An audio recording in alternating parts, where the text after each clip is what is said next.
Family welcome back to my new blog. તો ભોરા ઠાકોરના બ્લોગમાં તમારું બધાનું હાર્દિક સ્વાગત છે. તો સવારમાં બધાને ગુડ મોર્નિંગ ને જય માતાજી.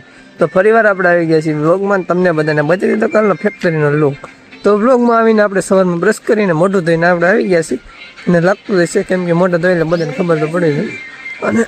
અને વાત કરું ને તો આજનો કંઈક વિઝિટ ક્યાંક અલગ જ છે. કેમ કે મોણ પર આવવાનું છે આપણે. તો મોણ પર ક્યાંય એવું મને નથી ખબર. આવ્યું છે બગડાણામાં. તો ત્યાં આપણે જવાનું છે નિશાળે ભણવા માટે. તો અત્યારે તો સૌથી પહેલાં શું કહેવાય કે નાસ્તો કરીને પછી મોબાઈલમાં થોડું ચાર્જિંગ નથી તો ચાર્જિંગ કરી લઈ. ચાર્જિંગ કરીને પછી બધાને કન્ટિન્યુ વ્લોગમાં બનાવી રહીશું. અને તમે બધા બનાવી રહીજો કન્ટિન્યુ વ્લોગમાં. અને આપણે પણ તમને બધાને હારે જોડાતા રહીશું, બરાબર? તો હાલો અત્યારે બધા રમે છે તો રમવા દો. આપણે અહીંયા નાસ્તો કરવાનો. નાસ્તો કરવા આવીને હવે શું કહેવાય કે હવે આપણે જવાનું છે નાસ્તો કરવા. મને થોડુંક બોલવામાં આમ છે એમ છે. તો આપણે ભાખરી ગરમ થઈ ગઈ છે, બનાવીને વૈયા ગયા છે. હવે ચા ને આવું બધું આપણે લઈ લઈ. અને બધા અત્યારમાં કામ કરે સવારમાં. એ શું ખાશો?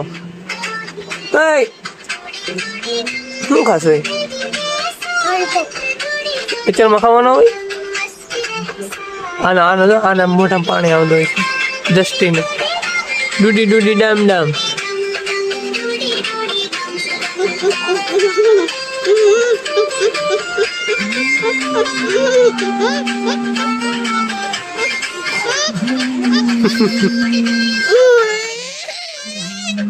ગોબરી તે ખાઈ લીધું?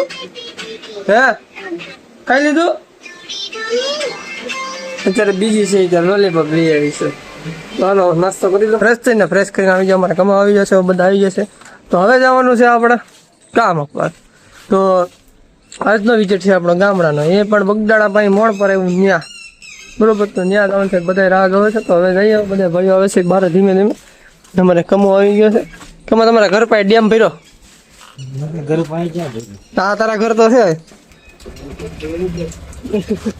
તો હાલો જઈએ બધા દુકાને જઈને પછી જવાનું સાઈડ ઉપર નીકળ્યા છે. સામાન પેક કરીને સીધા ગામડે જવા માટે. કેમ કે આપણે જવાનું છે મોણ પર. તો મોણ પર જવા માટે આપણે નીકળી ગયા છે. તમને બધાને બતાવી દે નાળિયેર લુક. તો આ બધું છે બધું નાળિયેરી વિસ્તાર. અને સારું છે તો મજા આવે રાખે. બાકી જોવું તો પડે ને કે વાહન તો આવે.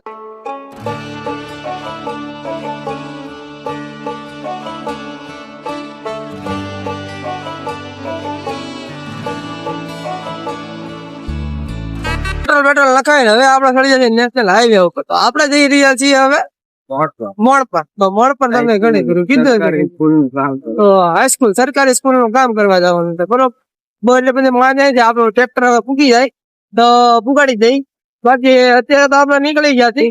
બાકી આગળનો નજારો તમે બધા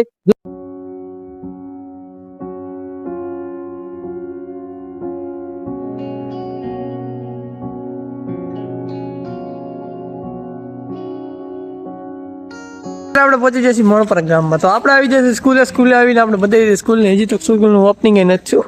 બાકી આ સ્કૂલમાં આપણે મારો નિશાન જાળી. બાકી સ્કૂલમાં અને કામની વાત કરું ને તો એમાં કાંઈ ન ઘટે. કેમ કે લાંબા ટૂંકું માપ છે. હવે જઈએ, હવે લાગી જાય તો લઈ ભલા નકર પછી એટલી જાળી તો માર લગાડી આમ થાય એટલે લગાડી દીધી છે. વાગી જશે 12 ને વાગવાના 12 તો ભલે વાગી જાય પણ 12 વાગતા અમારા પોપટભાઈને પણ વાગી ગયું. બતાવો તો આંગણમાં તાબડું કાઢી નાખે છે. પણ અહીંયા દવાખાનું છે પણ ટાટા કોઈ લઈ નથી લેતું. અને વગાડ્યું કોને? રકાભાઈ. હા ભાઈ રકાભાઈ. તો ભાઈ લગાડતા હતા ને તો આવી ચાલે હેઠી. આ ગાડી આવી હેઠી. હું આ બાજુ ઉભો હતો અને એ ભાઈ વચમાં ઉભા હતા અને ઓલી બાજુ વાળા ભાઈ ઉભા હતા. તો બધા આ રીતના નિયમનું કામ કરતા હતા. અને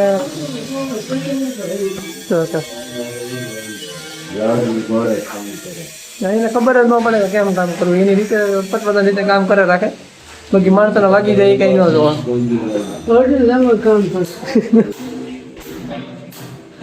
એને ફટાફટ પતાવવાનો એટલે માટે પછી એવું કહેવાય કે ગાય કે પતાવે મારવા મળે. અથોડી એનું કઈ જાણ હતું નહીં કાંઈ કે જા અથોડી મારવા મળ્યા. તો આવી હેઠી સટકી ગઈ હેઠે. કલાક કેમ કે થઈ ગઈ છે લેટ થઈ જાય. રિપેરિંગ કામ એટલે બધું વાત જ શું કહું બધું આના લીધે. હા લે આને બોલ બોલી ભાગ પડતું પછી પાછો અંદર જે દાદા બે અંદર ભા માનતા અંદર લુવા દે મારા બાપા હા એમ એક સાહેબ કોઈ મારી જાઓ ડાયલોગ આના ઉપર ડાયલોગ મારી જાઓ ગામ નાનું ને ગાંડો થતો આપના રાજો કે કામ કરીને આપણે થઈ જાય કમ્પ્લીટ અને અહીંથી આમ છે લગાડી દીધી છે દરવાજો રેલિંગ બધું બહુ સારું કામ કરી નાખ્યું આજે અને હવે બધા જાય છે ને સામો છે વડલો બધા વડલે પૂજવા આવ્યા હતા ને તો ભલા થઈ જાય પાકી ગયા શું કહેવાય મને નથી ખબર પોપટ વાળા શું કહેવાય વડલા ઉપર હોય હવે દરવાજો રેલિંગ ને બધું કામ કમ્પ્લીટ કરીને હવે આપણે જઈશું ઘર બધું અને વાત કરું ને તો આપણે જ કહે છે થાકી ગયા ત્યાં થઈ ગયા મોટું મોટું થઈને હવે ફ્રેશ થઈ ગયા ફ્રેશ થઈને હવે બધા પ્લાન લઈ છે ક્યાંથી જવું છે અને હવે આપણે જવાનું છે તો બધા બને રહીજો બ્લોગમાં અને બધા ફરવા જવું તો એને બધું કમ્પ્લીટ કરીને હજી અધૂરું બાકી છે અને આપણે નીકળી જાય અત્યારે હોવા જવા માટે તો તમને બતાવો થોડોક અંગૂઠા દુખ્યા છે એટલા માટે બરોબર થોડી વાગી ગઈ બાકી બીજી કઈ તેની થોડી તબિયત ખરાબ થઈ ગઈ છે સમજી રહી છે ને ફરી આપો ઘણા પછી તમે બધા મારા ગેસ્ટ કહેવાય એટલે મહેમાન કહેવાય એટલે તમને બધાને મારે જરૂરી કહેવું પડે તો અત્યારે આપણે ધીમે ધીમે નીકળી જાય હોવા જવા માટે તો હવે તમારે બધાને એક લુક જોવો એક નાઇટ મોડ નો તો હું તમને બધાને એક નાઇટ મોડ નો લુક પણ બતાવી દઉં તો બને રહેજો તમે બધા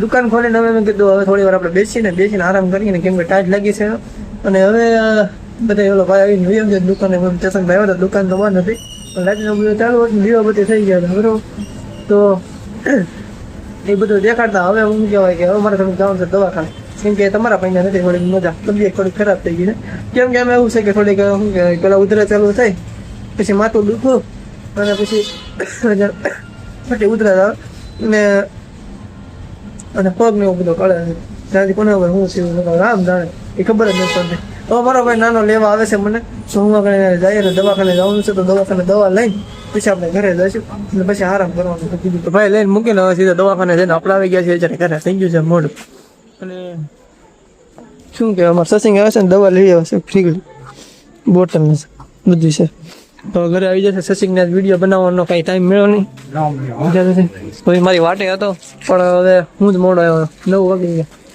હાલે ભાઈ જમવા હાલો નીંદર કરીને ભૂઈ ગયો તો કઈ ખબર જ નથી શું ગયું જયારે આવી જાય જમીન આપણે જમીન નહીં તો ફ્રેશ તો આવી ગયો તો ક્યારનો જમીન પણ આવી જશે